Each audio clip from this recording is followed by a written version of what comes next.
And let's talk about one of the former WNBA teams, the Sacramento Monarchs. And we're going to specifically focus on their star player, the number 2 player in the 1998 draft, Ticha Penicheiro. Now, we all know and love watching players like Chelsea Gray and Courtney Vandersloot and even Sue Bird when she was still in the league. We love watching them do their thing as point guards. We enjoy watching the behind-the-back passes, the no-look passes, the passes that you're like, what? How did she see that person to be able to pass the ball and right in the pocket for the person to get that shot? Like, we've all said that and all have marveled over the point guards that have played in the WNBA. But before those players was Ticha Penicheiro.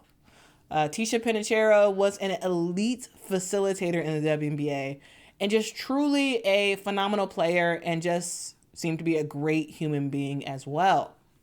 Ticha Penicheiro is from Portugal, and from a young age, she gravitated to basketball instead of soccer, which was very, very popular in her home country. Her dad played basketball and was also her coach for a particular period of time. Her brother also played basketball. He was actually a pro basketball player. And young Ticha loved basketball. And she would spend hours outside at a local park just getting better every single day, day after day, playing until it got dark, until her mom called her inside. She loved basketball, and she always wanted to play basketball. At one point, she was playing on a team with all boys because there were no girls who were interested in playing basketball. Ticha was so good that she started playing for the Portugal national team at the age of 16.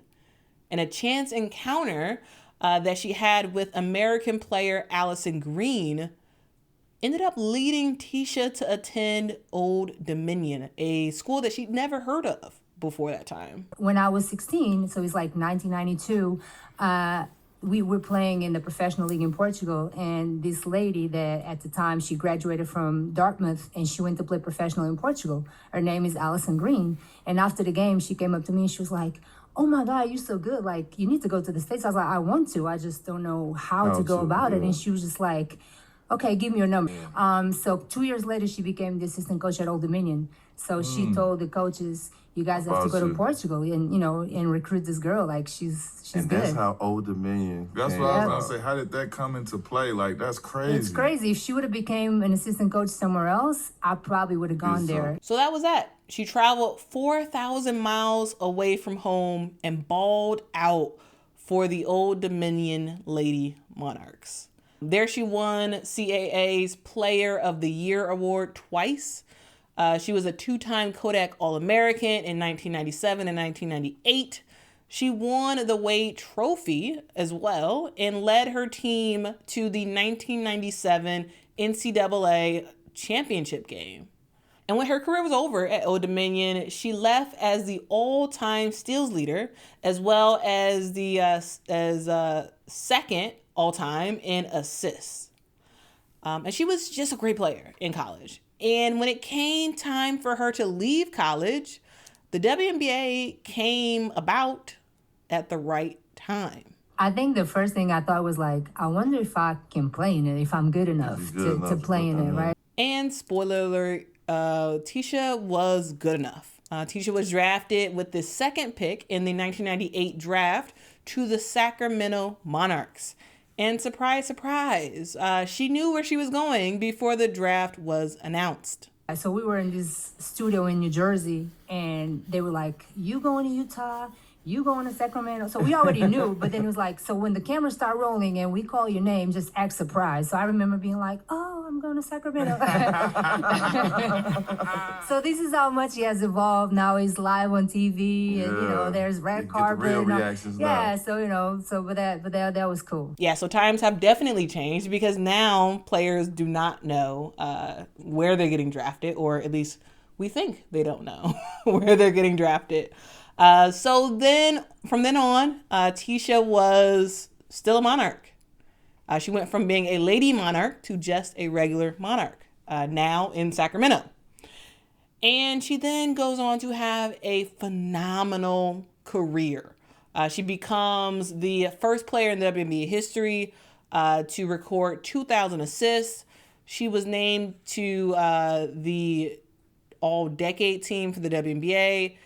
She was the all-time leader in steals for the WNBA. She was also named one of the WNBA's top 25 players ever.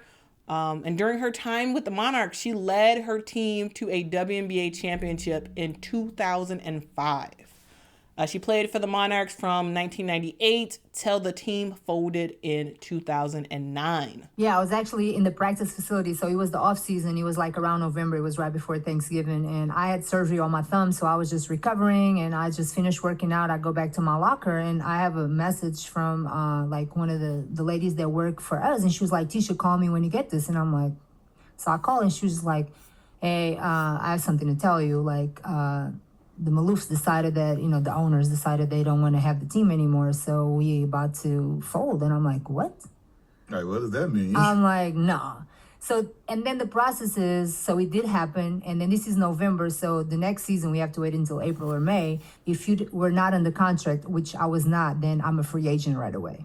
So then I had to decide where am I going to go next. So it was between actually San Antonio and LA, so I ended up going to LA, and I played 2 years with the Sparks. And so like she said, she went to the Los Angeles Sparks for 2 years. She played from 2010 to 2011. And then she finished off her career in 2012 when she retired with the Chicago Sky and sort of passed the torch on to Courtney Vandersloot as the one of the newer point guards on the rise. It has been over a decade since Ticha has played in the WNBA, and I feel like a lot of fans might have forgotten or might not even have known Ticha Penicheiro as a WNBA player. And that's really why I wanted to highlight her in this video. I remember watching play for the Sacramento Monarchs, and she was a fun player to watch. She was flashy. She had some crazy passes. Like y'all noticed those no-look passes that Chelsea Gray be doing. Ticha Penicheiro was doing that stuff. She was pizzazz. She was flashy. She was one of those players that were fun to watch. And she had like a flair to her. Like she just did. And she's one of those players that I feel like a lot of people are forgotten about. And she was just doing great stuff. She was a floor general. She wasn't scoring like that. Like you didn't expect Ticha to have like 20 points a game or something like that. Like I think she averaged like 11 to 12 points for her entire career. Like she was not a scorer. She could shoot, sure, but that wasn't what she was known for. She was known as a facilitator. She was known as a glue type player, someone who kept the team together and made other players better. She was so tied to the Sacramento Monarchs that to this day, when someone says the Sacramento Monarchs, the first face that comes to my head is Ticha Penicheiro. So yeah, as a player, Ticha was phenomenal. After she retired from the WNBA as the all-time assist leader, instead of becoming a coach or a scout or something like that, she decided to become a basketball agent with SIG Sports, where she represents players as an agent and also serves as the agency's director of women's basketball. SIG represents players like Candace Parker, Alyssa Thomas, Jonquil Jones, Ryan Howard, Alana Smith, Kalia Copper, Ashley Owusu, and others. So yeah, she is representing a lot of top talent when it comes to women's basketball. And to sort of wrap this section up, Ticha Penicheiro was one of those players who was very good during her time. And she's one of those players that has kind of led a future generation of women basketball point guards to really do their thing with flash and pizzazz. And so that's why I feel like she needs to be acknowledged and remembered for what she brought to the game and how she elevated women's basketball, one flashy pass after another. And now, through her agency, she is still pushing the game forward, and this time it's one contract signed after another.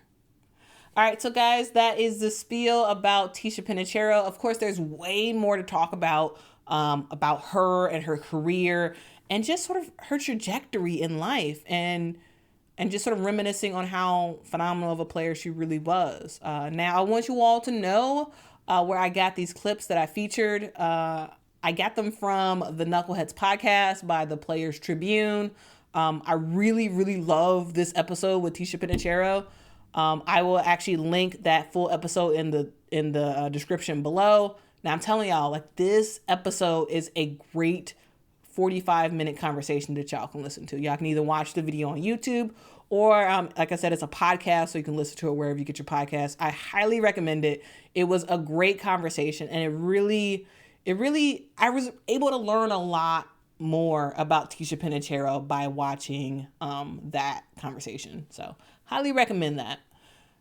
And I really want to know, guys, in the comments, have you all ever heard of Ticha Penicheiro? Have you watched her play in the past? And if you have, just kind of talk about the player that you thought she was and the legacy that she sort of left behind in the league. And also, if you haven't heard of Ticha Penicheiro, let me know what you think about her now. She just, it's kind of hard to sort of talk about how great she was, because all there is to say is she was before her time in terms of the flashiness and the respect that she gets for it, that like players nowadays get for it. She kind of modeled her game after Magic Johnson a little bit. Magic Johnson was one of the players that she watched as a kid, and you can kind of tell, just sort of thinking back on like watching her play, like you can kind of tell that she had that Magic flair to her. Truly phenomenal player. I would highly recommend you all go back in the WNBA archives and watch some of those Sacramento Monarchs games, or even watch some of the games that she played for with the Sparks or the Chicago Sky in her last season. That wasn't like the top of her game because her peak had kind of already went, but she was still really good. So that was Ticha Penicheiro. All right, so on to the next. Guys, I am not sure if you realize this, but we are just a couple weeks away from the official start of